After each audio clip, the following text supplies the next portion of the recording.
Hindi ka talaga ma-stress pag nag-drive ka dito eh. Ganda ng kalsada eh. Yan, Jose Rizal Shrine. Ayan yung Museum Ars, 9 a.m. to 4 p.m. Hi guys, welcome back sa ating channel. Ito, try natin itong itong bagong SEC top box natin kung mabigat ba talaga. Sabi nila pag may top box na daw yung click, mabigat na daw yung likuran. Testingin natin to guys. Ito yung laman ng top box natin. Yan. So, kahit walang laman tong top box, mabigat na siya. At saka itong bracket, mabigat na rin siya guys. Kasi bakal siya eh. So, hindi pa natin nasiset yung password ng lock. Pero ito, nakalock na to siya guys. Hindi na yan matatanggal. Kaya try natin kung matibay ba yung pagkalagay natin. Kasi ganito yung pagkalagay natin guys. Oh.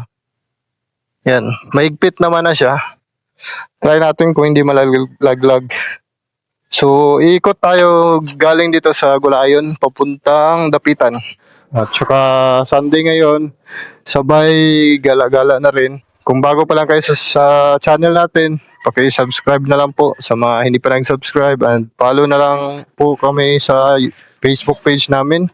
Kung sa Facebook kayo nanonood ngayon kasi ina-upload ko yung mga vlogs ko, yung mga motovlogs ko namin sa YouTube and Facebook. So let's go guys! Samahan nyo kami sa aming paggala-gala ngayong araw na to. May angkas tayo, ang aking asawa at ang baby namin. So titestingin natin pag mabilis na yung takbo natin doon sa may bandang unahan. Kasi dito medyo makipot yung daanan dito. Delikado kung magpapatakbo tayo ng mabilis dito. Pero so far okay naman siya guys. Hindi naman siya mabigat talaga. Mapifeel natin yung bigat kasi may angkas tayo. Pero pagdating sa top box, wala namang pinagbago. Kung may top box ba o wala. Siguro nadagdagan lang yung bigat ng motor. Kasi medyo mabigat-bigatin tong top box natin guys eh. Okay naman yung handling natin sa motor. Dito tayo guys dadaan. Tapos yung motor natin, bago lang dito na CVT cleaning guys. So goods na goods yung handling ng manubela natin, na acceleration natin. Hindi na siya nagda-dragging. Grabe yung mga sasakyan disgrasya. Dito tayo dadaan guys. Dito tayo dadaan. So yan, mga yan dyan. Mga rice fields yan dyan. Okay. Medyo mas bumigat nga talaga yung motor dahil sa top box. Medyo cloudy ngayon guys. Makulimlim pero parang hindi naman yata ulan yung dalaan yan. Iba yung clouds ngayon, blue siya eh, blue. Shout out sa inyong lahat dyan guys, sa mga nanonood.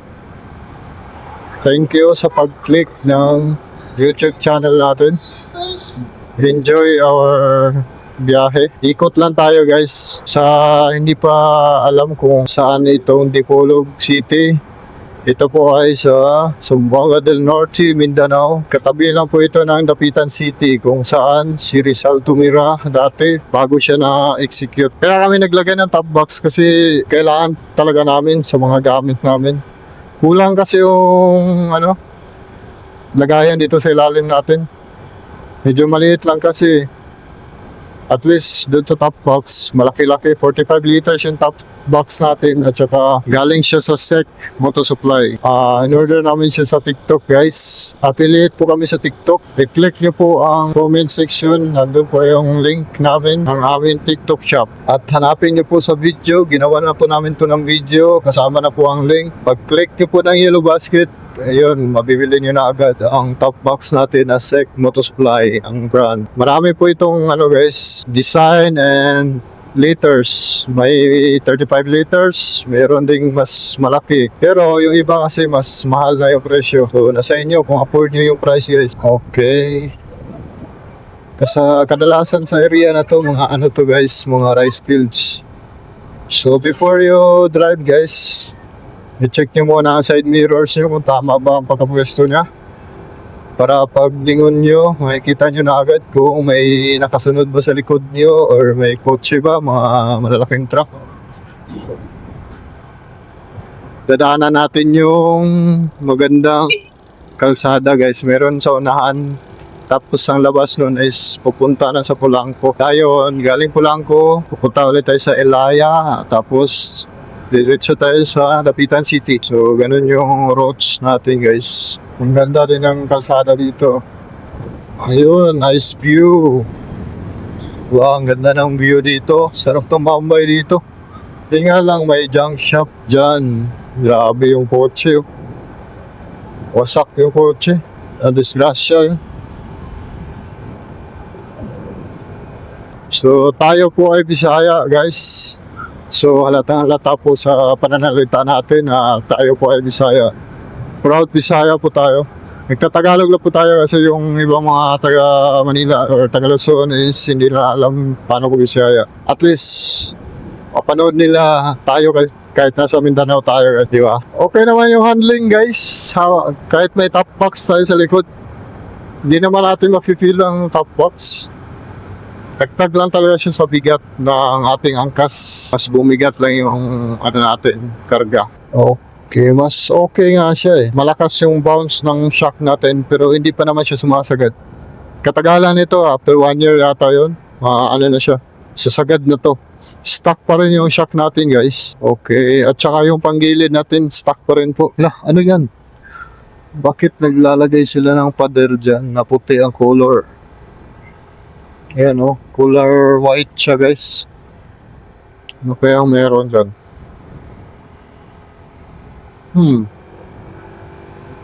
Itong vlog po natin, more on motovlog siya guys. Around the Pulog area or Zamboanga del Norte area. Papakita lang po natin yung kagandahan dito sa Mindanao, dito sa Zamboanga del Norte. Very peaceful po dito guys. Ang ganda ng bahay Ganda ng bahay guys. Parang pang US yung design niya. So sa mga Tagalog dyan, tuturuan ko kayo ng salitang Bisaya. Ang meaning sa Tagalog ng salitang maot ka is maganda ka. What? Yan, try nyo yan, sabihan yung crush nyo guys. Sabihan nyo ng maot ka. Yan yung natin. Bisaya word ngayon, tutorial. Comment down below guys kung gusto nyo ba yung ganitong klaseng vlog. So ito na guys, yung kalsada. Yung sinasabi ko sa inyo na maliit lang. Maraming dito, bahay, kakakuyan. Residential area din to guys.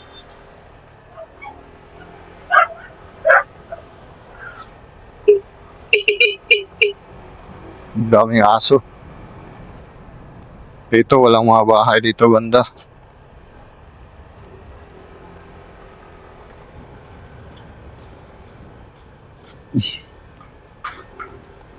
Uy, medyo lubak-lubak. Ayan, ganito po yung itsura dito guys. Mahilig din tayo mag-explore. Pero palagi na kami dumadaan dito guys. Ito, ang ganda dito. Nature vibes talaga. Tapos may kubo-kubo pa na maliit. Nakapasok yung sakyan nandun. May nakapark na sakyan nandun. Ang lamig dito guys. Ang lamig dito. Natumba yung puno. Grabe, ang lamig. Puro puno kasi, kaya ang lamig niya eh. Ang ganda ng pagka, niya, mga sa tao to, mga sagbot ba? Dito, marami ng bahay dito. Dami na nakatira dito. Ayan may nagpatayo pa ng bahay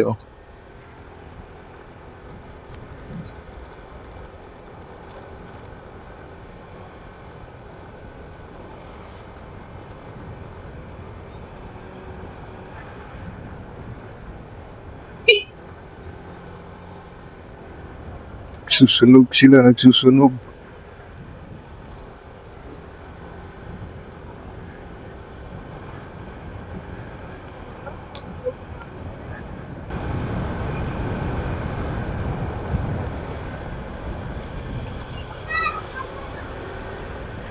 Nakalimutan na ng asawa ko kung hindi niya na maalala. Dumadaan kami dito palagi guys. Ayan wala kayo numduman ng balaya.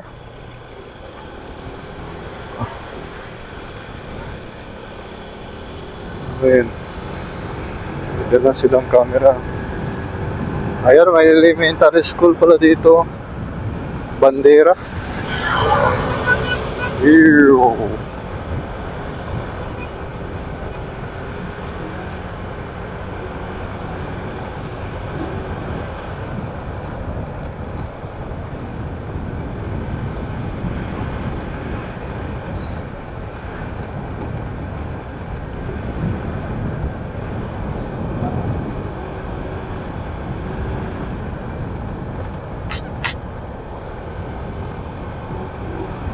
Ganda dito. Grabe, ang ganda. So ito guys, document din ito para pagtanda namin. May papanoorin din kami. Or ako, may papanoorin din tayo. Kasi pag matanda na tayo, hindi na tayo makakagala. Ano, nindot yung balay oh. Sino tagagi dire? May water lilies. Ganda ng bahay na yun, parang mansion. Hindi lang kita dito sa malayo, pero pag sa personal guys, ang ganda ng bahay, ang laki. Makikita dito sa personal eh. Sa camera, hindi masyado. Ito na guys, Polanco na to dito. Yan. Bago lang yung flood control. Grabe yung flood control dito. Laki. Grabe. Ang laki ng flood control. Talagang walang bahang papasok dito guys. Iba talaga pag hindi kurakot no. Yan flood control project.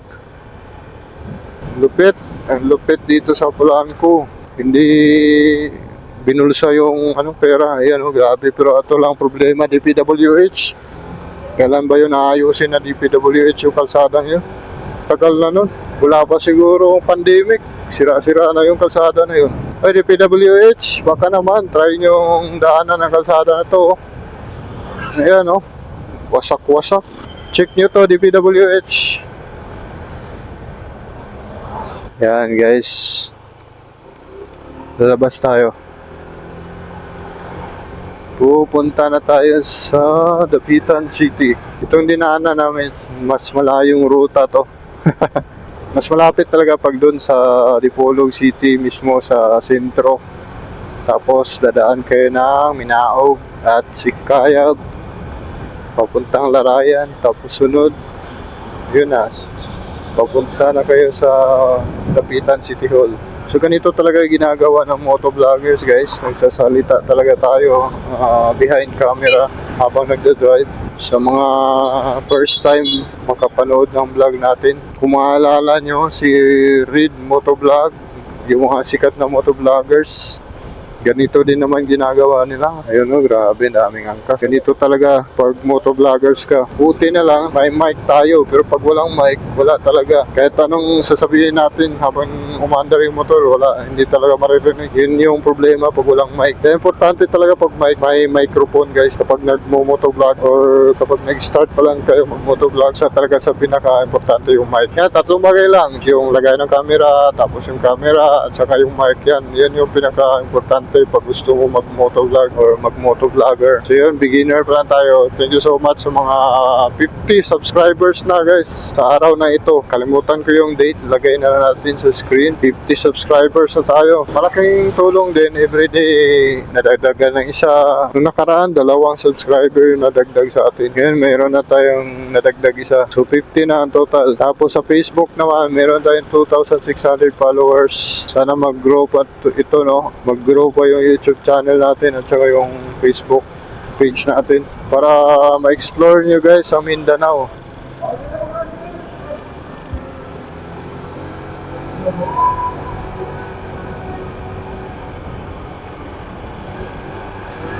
Ito na tayo sa Polanco Bridge.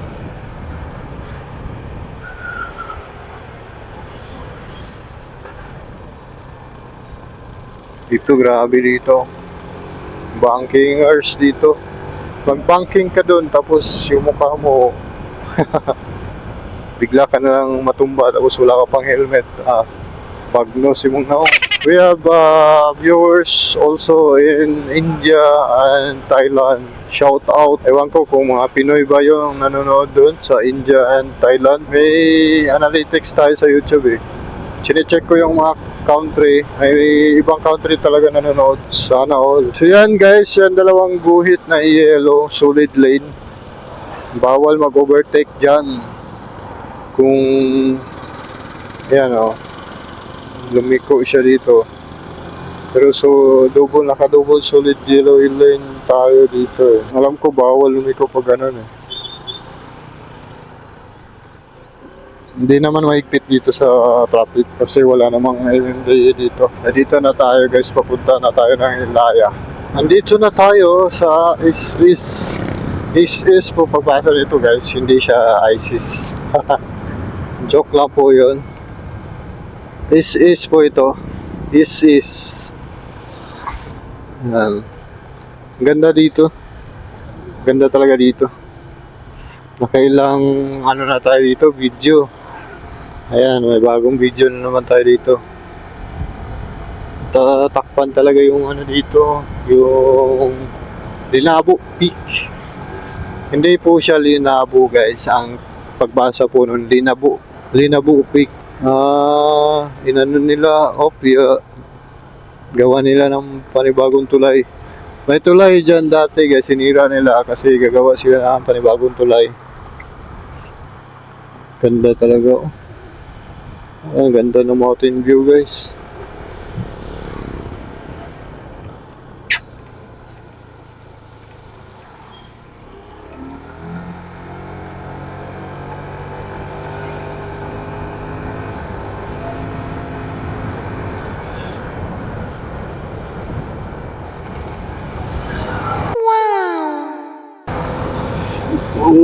X-Max. Ganda talaga na X-Max. Problema lang talaga yung ilalim niya. Hindi siya pwede pang lusong sa baha and bato-bato. Maganda lang siya pang city drive or yung mga simentadong kalsada. Pero pag off-road na, delicates na, mababa lang yung runway clearance niya. Sarap talaga magmotor. Ang sarap mag-drive. Sarap pupunta sa mga lugar na hindi pa natin napupuntahan. Ganda talaga ng kalsada dito guys sa Zamboanga del Norte. Try nyo pumunta dito guys. Sa mga motovloggers natin dyan. Ang ganda ng kalsada dito.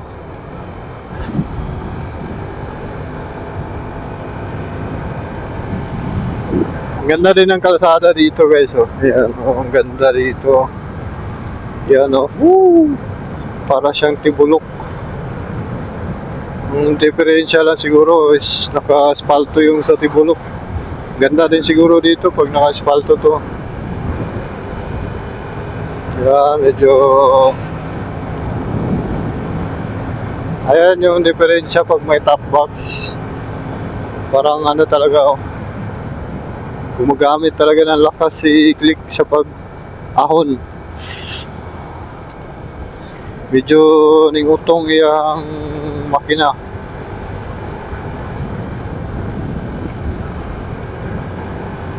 Induta dire ganda mag-banking dito.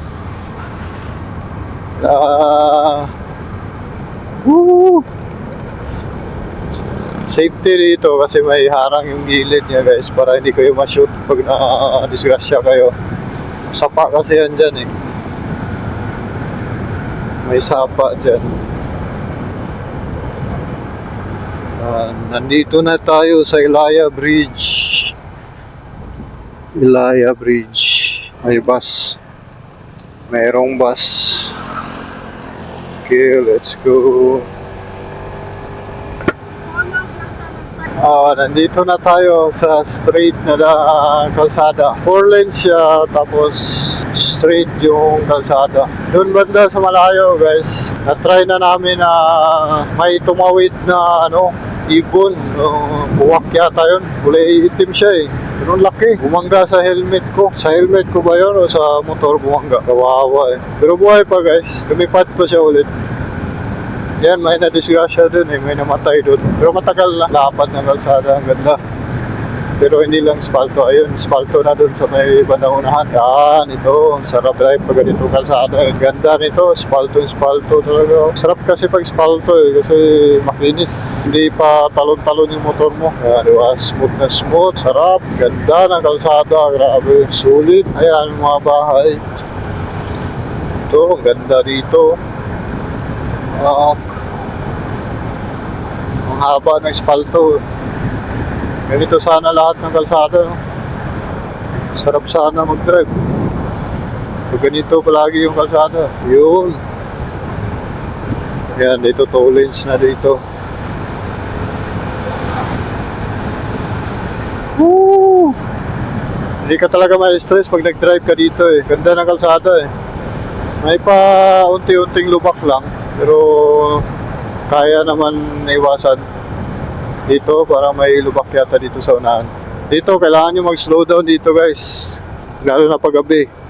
Yan o, kasi alanganin yung kalsada eh. Medyo maliit yung dito na lane, tapos sa kabila medyo mas malapad, di ba? Hindi pantay. So, ma-surprise ka dun. Lalo na pag hindi mo pa kabisado yun. Sobrang pa-curve niya eh. Kailangan mong bumangking dun or mag-slow down. Kailangan mo mag-slow down dun. Marami na daw na disgrasya dun eh. Yung na-overshoot sila. So, pag na-disgrasya ka dun, diretso ka sa sapa. Ayan o, yung ilog o. Pag na-disgrasya ka dun, diretso ka na sa ilog. Lalo na pag mabilis yung takbo mo. Lake version 2 yung motor niya. Marami na rin Lake version 4 dito guys sa Mindanao. Dito sa Dipolog. Yan, ginawa nila ng ano dito. Ang flood control. Ito guys, oh, tignan nyo yung flood control dito sa Mindanao. Ang lupit. Ito, kailangan nyo mag-slow down dito. Kasi tatalon kayo dito pag hindi kayo nag-slow down. Ang lupit ng bahay niya oh. Oh, lupit. May birthday siguro. Nagkakantahan sila eh. Yun yung flood control. Lupit ng flood control dito. Nandito na tayo sa bagong tulay. Madami ding bahay dito, ganda. Yun oh. Ganda ng tulay. Maikli lang siya. Okay, back to 4 lanes guys. Back to 4 lanes. Ganda ng bundok oh. Yan. May mga coconut trees. Yay, may malaking sasakyan sa likod natin. Kailangan natin magpadaplin guys. Dahil may bus, may rural bus dito sa likod natin. Paunahin natin yung rural bus. Ayan na. Ayan na. Ayan na. Hindi siya aircon. CRF ba yan? Medyo madulas na yung gulong natin. Yung sa unahan, kailangan na ito pahanginan. Parang dumudulas na siya.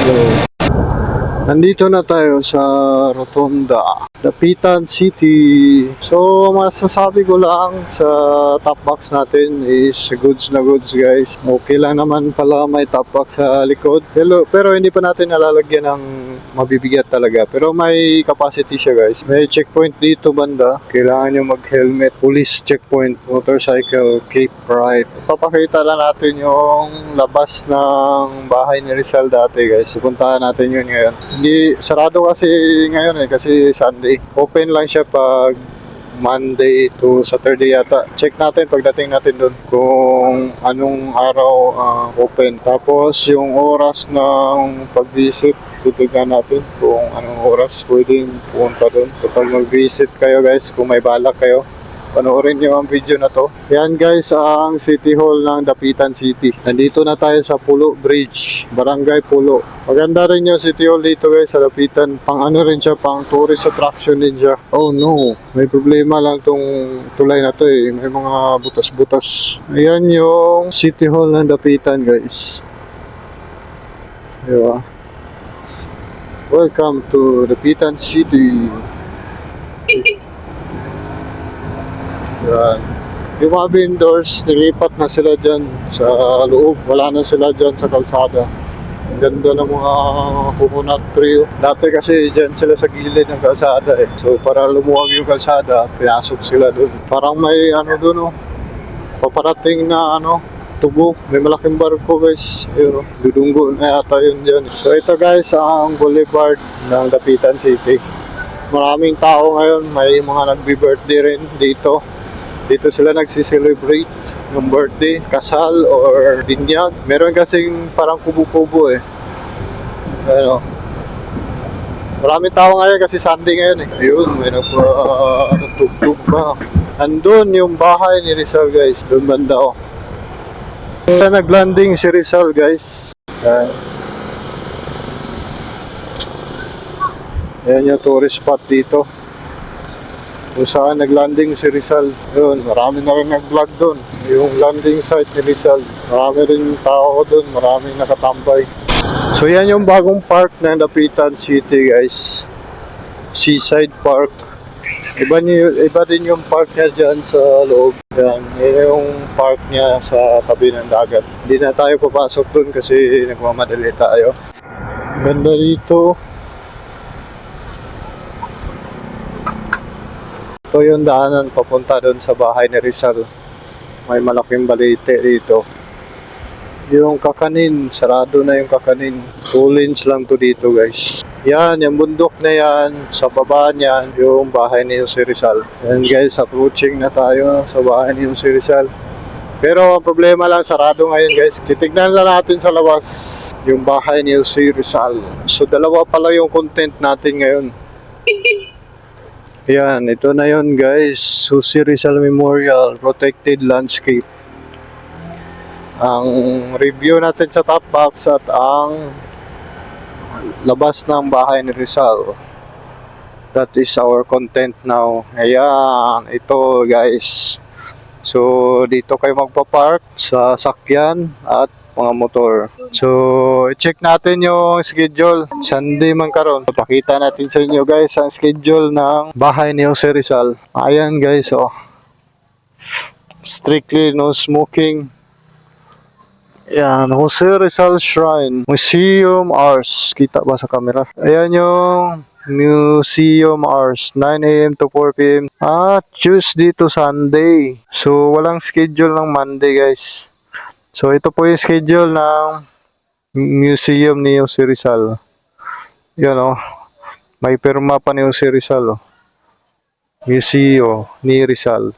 Dapitan City. Ito na guys yung shrine ni Jose Rizal. So, sarado na siya ngayon kasi lagpas na. So, 9 AM to 4 PM siya guys. Nakasandig ka. Nakasandal yung asawa ko guys. Ito yung top box natin na Sek Moto Supply. Shoutout Sek Moto Supply. Woo! Ay, ayan, may mga tinda din sila dito. Mga, ano yan, te? Special Whistlebird. Okay. Yun, ref magnet. So, may mga, ano din dito, guys, mga tinda. See, thank you. Yan, meron din doon. May tinda din doon ng mga ref magnet or mga pang bring home nyo na mga, ano, memories. So, yan, guys, yung, yan yung museo. Tapos, yung mga bahay niya doon. Yan. Yung mga rest house ni Jose Rizal. Yan, ito. Ano siya guys, malawak. Baby Shannon. Yun o, Baby Shannon. Shush. Si Baby Shannon. So, may mga lamok na kahit ganitong oras pa lang. 5:11 na. So, wala na. Hindi na tayo umabot. So, next time, papasok tayo dyan. Iba-vlog natin yan next time. Papasukin natin yung bahay ni Jose Rizal guys. Yan o, grabe o. Protected landscape siya. So, nagpicture-picture na lang sila sa labas kasi hindi nila nabutan yung open pa. Bagong dating lang din sila kagaya nung sa amin. So guys, ayan, ang ganda dito. Mountain view. Yun o, may bundok doon. Tapos, ayan o, ang ganda ng mountain view. Ganda. Ayan guys, ipapakita ko sa inyo ang bahay ni Jose Rizal. Nandun pa sa pinakatago yung bahay niya eh. Hindi nakita dito. Pasok tayo dun. Ayan. May mga upuan din sa loob. Diyan daw sa batong yan. Yung malaking batong yan. Diyan siya gumagawa ng tula. Si Jose Rizal. Sa batong yan. Diyan siya nagtatambay guys. Habang nakaharap siya sa dagat. So dito banda, residential na to dito. Yan, mga bahay na yan dyan. End of the road na to dito guys. Ayan, paakyat. Wala na yan dyan, sarado na yan dyan. Tignan nyo naman yung view. Ang ganda ng view. Grabe. Ganda ng mga bundok. Diba? Sayang, wala lang tayong drone. Kaya mag-subscribe na kayo guys para may pambili kami ng drone next time. Makagi pa siguro ta. Okay. Masikip yung kalsada. At bunto daw, bundok ko. Tignan yung bundok guys. Grabe yung bundok. Parang may sunog yata doon sa bundok. Dark yung yung ano niya usok eh.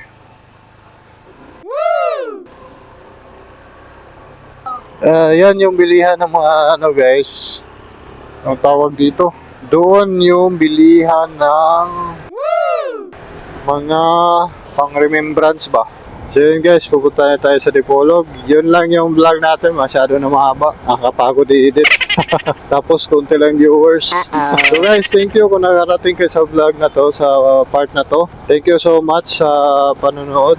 And please subscribe para ma-update kayo sa bagong vlogs natin kung gusto nyo ang ganitong klaseng vlog. Ayun yung bundok, oh. Mountain view, grabe. Ang ganda niya sa personal guys. Ganda na.